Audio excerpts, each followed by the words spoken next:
Hello everybody and welcome back to another video on my channel. Today we are going to be talking about the Quackity lore that literally just happened, and you're definitely going to want to stay to the end so you don't miss out on anything. In the last video I said to comment down below to get a chance for a shout out, and today's shout out goes to this person on screen right now. Another thing before we get into a video, please make sure to like and subscribe, comment down below your favorite part of the lore, and let's get into the video. So in this stream, the first thing he does is goes to visit Sam. Sam has this hideout place where he just farms and fishes and sort of gets away from everybody. And somehow Quackity finds it, and Sam's very surprised that Quackity found it because he didn't think anyone could find it, and that was the whole point. He asked Sam for a tour, and Sam gave him one and showed him around everywhere. He kept saying that he feels bad for Tommy's death and wants something to change. Quackity keeps telling him that it's not his fault and says he did a good job and did his job. Then he tells Sam that the only way to stop Dream is to kill him, because if he's dead, he can't do any more harm on the server. He pulls out his diamond sword, hands it to Sam, and says, "Please help me kill him." Then Sam reveals that he has a bunker underneath his house with full OP netherite gear, and they go on boats to go kill him. When they get there, they go through the portal, and then Sam realizes he promised Tommy that he would keep Dream safe, because if they wanted to revive anyone in the future, they needed Dream alive to do that, because he has the revival book. Quackity apologizes and said he also got ahead of himself, and he tells Sam that Dream is going to have to pay for what he did eventually, and if it's not going to be Sam that hurts him, it's going to be Quackity. He tells Sam to get it together if he wants to be a part of Las Nevadas and help him build it. He says he'll talk to him soon, and it fades to black onto chapter 2.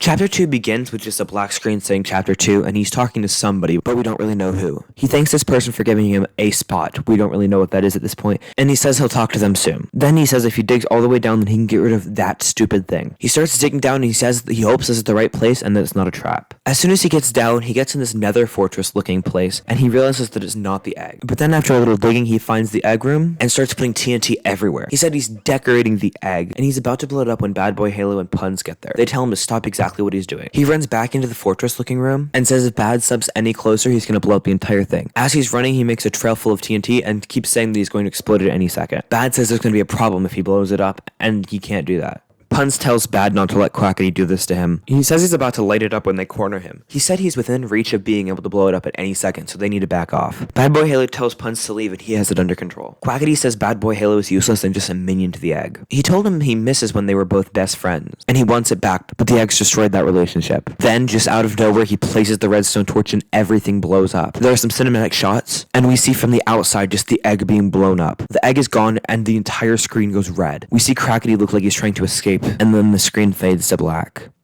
Now, before we get into chapter 3, I did want to note something. Before each chapter, it said how many hours until the visit. We don't really know what that is, and we didn't actually see it. But the first chapter was 72 days, the second chapter was 48 days, and now the third chapter is 28. And then the third chapter was 24. Another thing that I want to mention is for some reason his webcam was off for this part. I don't really know if that was on purpose or not, but that's just something to keep in mind. When he got to the prison, George was there. Now this got me really excited because George hasn't really been in any of the lore, and I thought this might be an opportunity for him to be in the lore. For some reason he has a little bit of reverb in his voice, like an echo. I don't really know if that was on purpose or not, but it's just good to note. They're talking like they haven't seen each other in a while, and George points out the massive scar on Quackity's face. He says he hasn't seen him in a long time, and Quackity asks George if he knows what he's been doing. Then he tells George about Las Nevadas, and George brings up Kaneko Kingdom. He asks George if he has anything to do with it. He feels betrayed that they made a new country and didn't tell him about it at all. He says that he had no idea about this new kingdom. He asks George if that's what he's been up to, and George says yes. Then he tells George not to tell anybody about his new plans for Las Nevadas.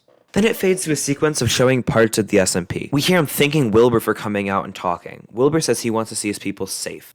This is obviously a flashback because Wilbur is dead. Big Q says to forget the politics, and he says he wants to talk to him as a person instead of a politician. Wilbur denies and says he can't do that, but he'll try his best. Quackity says he doesn't actually hate Wilbur, and he says nothing is about fighting to him. He says there's a part of him that wants a better future. When he tried to join Lemanberg first, he was refused entry and wasn't allowed.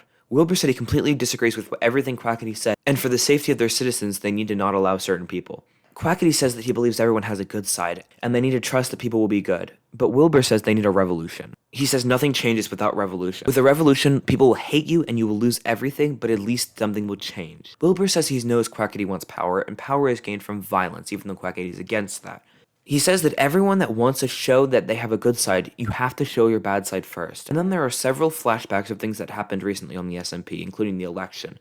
At the very end of the stream, it's present day finally. He takes out a book and writes that Wilbur was right all along and he wouldn't make the same mistakes twice. He puts the book in Wilbur's grave chest, and it fades to black as he walks away. That was all the lore that we got today. Thank you guys so much for watching. Like I said in the beginning, please make sure to like and subscribe, and comment down below what your favorite part of the lore was for a chance for a shout out in the next video. But please be soon, because I will make this video a few hours after the last one gets published, so I might not have time to give you a shout out, so make sure you're early. Please make sure to subscribe and turn on notifications so you can be early and maybe get a shout out. I will see you guys next time in another video. Goodbye.